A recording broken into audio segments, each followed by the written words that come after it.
Hi everyone, it's adrienneleaa. This video is going to be my interpretations for the Cups suit for the Spencer's Tarot. So this is a novelty deck that I got at Spencer's, so I just call it the Spencer's Tarot. I do have huskies, so I closed the bedroom door. My husband is trying to keep them a little quiet, so if you hear them in the background, hopefully it won't be too distracting. So I am holding my phone. I don't think it'll be too shaky, but it should be okay. So I'm going to read off my notes that I have on my computer. So this is the Ace of Cups, and it has the giant whale, which is Cetus, the sea monster, associated with the Saturn energy and astrology. So back to the Saturn energy, you can generally get that it's slow and steady and big change. This is coming from Greek mythology too, generally, and was sent by Neptune to destroy Andromeda. So guidance with the sky, stars, and whale, subconscious, going deep, and the spirit world. Going deep as in whales generally live deep in the ocean.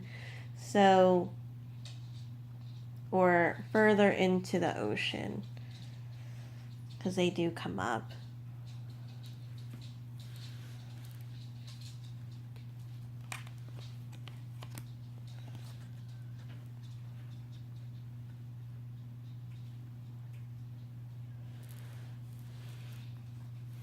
Then we have the Two of Cups with the unicorn.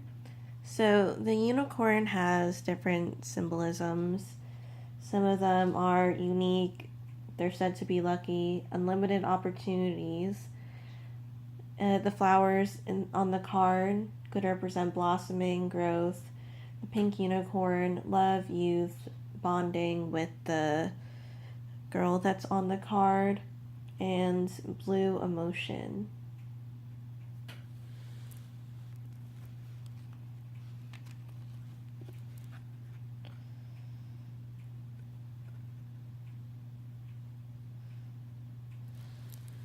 So for the Three of Cups, we have the Witch.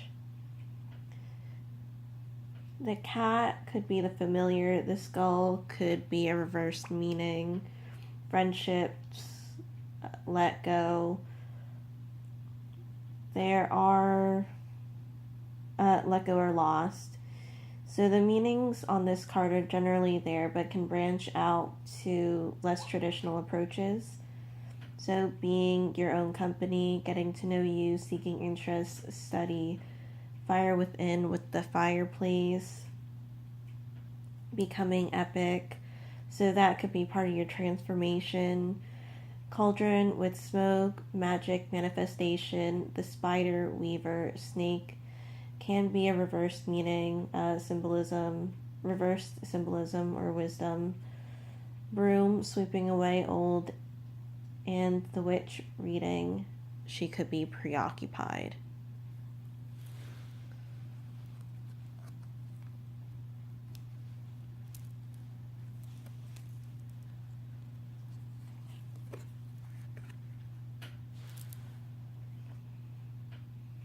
For the Four of Cups, we have the Ghoul, and I mainly got it from the Arabic mythology. Monster associated with graveyards, said to eat human flesh. Thinking about your own needs without thinking about the expense of others. Human and grave, unmoving, a time of stillness. Needing to think about your decisions, ghoul looking at grave. Anticipation, lust, wants. Cross, reversed. Sacrilegious, a reminder. Full moon. On the card, accepting,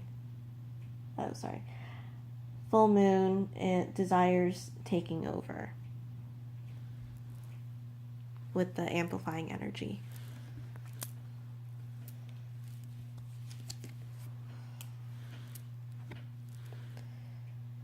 The Five of Cups is the mermaid. High tides and unruly water, negative mermaid lore. So compared to the land, the fairy on land in the fairy kingdom. So traditionally, the fairies of the sea, which mermaids are considered to be fairies in the fairy kingdom, can be a bit unwelcoming and out for themselves. So another meaning for this card is accepting what is given to you. And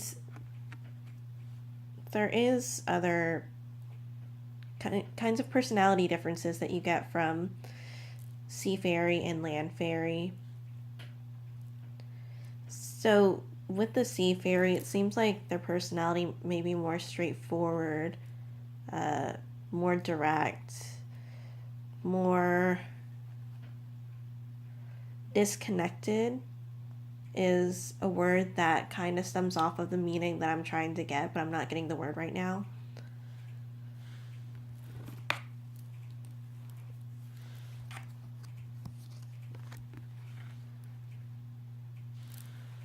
Six of Cups, Jenny Greenteeth. European British mythology. Jenny lives in the water and eats children. Childhood innocence sitting on falling tree, being uprooted, revealed, unveiled, retrieval, seeking or holding truth or desires, lotus transformation, long hair, messages, knowledge, information, gaining desires.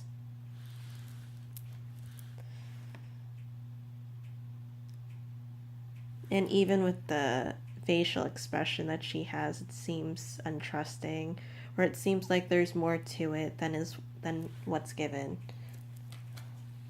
So looking deeper might be helpful. Seven of Cups, Nessie, or the Loch Ness Monster from Scottish mythology, living in deep waters, unknown legend, association with witches in conjuring, lighthouse guidance, making choices.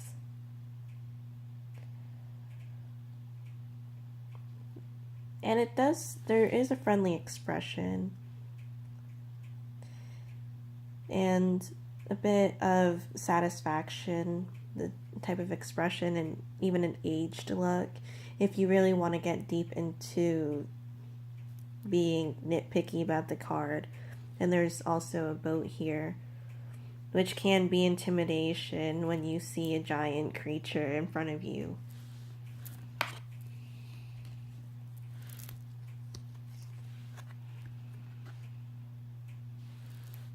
Eight of Cups, Pirate.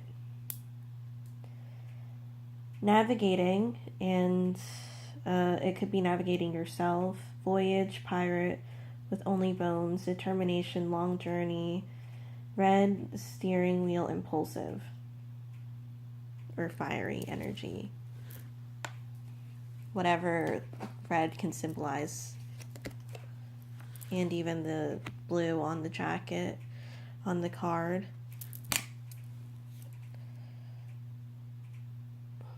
And again, with the facial expressions can be important, the type of sky that's there.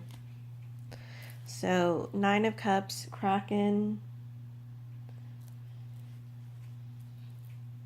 which is usually a giant squid.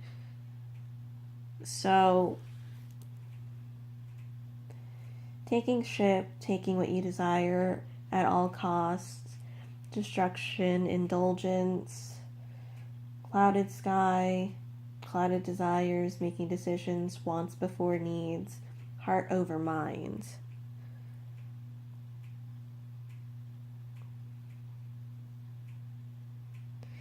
On a more positive, I suppose, interpretation, it could be taking what you know is yours, more direct.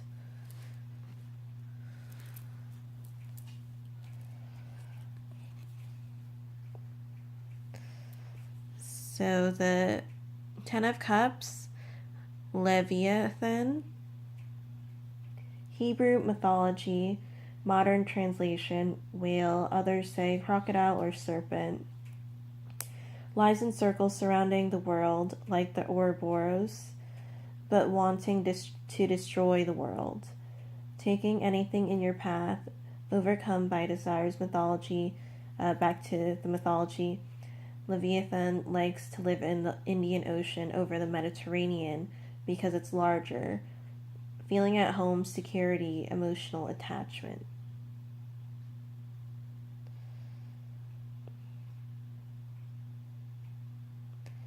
And the facial expression makes me feel like it's angry. So that could be frustration if you're trying to make your life a certain way or obtain something and it's not exactly going as planned. And with the rough seas, it could be a journey, which it usually is if you're looking at the Ten of Cups being at 1 through 10 at the end of the numbers. So for numerical value.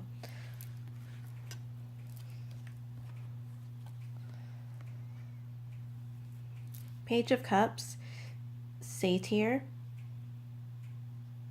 Greek mythology pursued nymphs with sexual intentions, an indulger, enjoyer of life, grapes and wine, luxurious lifestyle, sitting, relaxed, think about moderation, flute, enjoying the arts and nature, manipulation associated with the devil, and satiric, which that is a common trait that you hear about with the satyr, using satire. Knight of Cups, again. I don't have a lot for this one, but giving a person their desires being taken advantage of. Being beckoned, so being called for. He looks a little aggravated.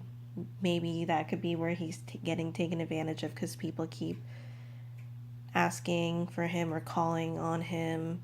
So it could be more giving but not taking, not a balance.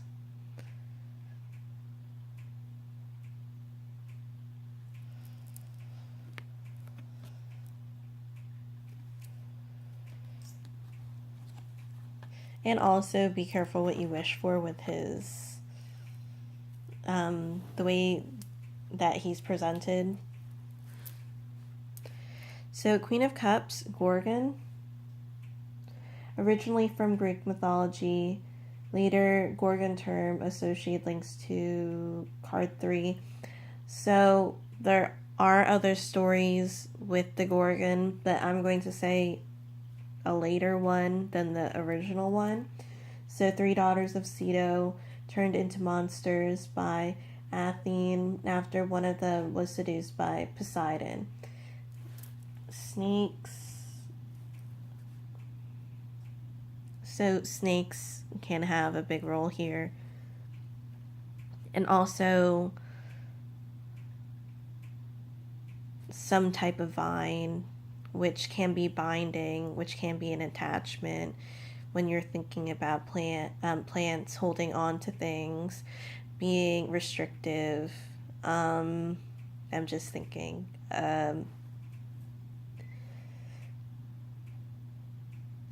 Resilient, adaptive, so flexible, growth. And you could see that it's a bit overgrown. And the pot here seems more feminine with the color and the shape.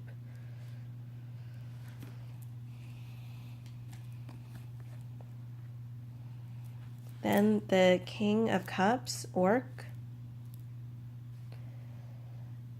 So this one was a bit of a stretch to sea monster, a natural enemy of the whale. And it goes into not a non-traditional approach to it, but it's more of an uncommon, because you can get this from the King of Cups, but it some of the terms that I have, but it's usually more lighthearted than what this card is, more on the surface. But if you dig deeper into it, you can get multiple meanings from it regardless. So the sea monster, a natural enemy of the whale, card influenced by the Lord of the Rings mythology, mentions orcs earlier. So with the Lord of the Rings, it has a heavy influence on what orcs are or what they're perceived as. But there's earlier text that mentions it. Eats all flesh, including humans. So you could see the skulls. Tolkien described them as battle fodder. Axe. So seeing clearly, cutting through the emotional distress or anything that can get in the way of you making or determining on whether or not, maybe if a person's suited for you, maybe if you're going through an emotional time and you need to make a decision, but you need to make one that's the best and not just based off of what would feel better emotionally. Intention, and I did mention, doesn't let emotions override choices. Directive, skull, death, transformation. So that was the Suit of Cups. I hope that it was helpful for you guys. If you're still interested in the other suits, let me know. Thank you so much for watching, and I'll see you in another video. Bye.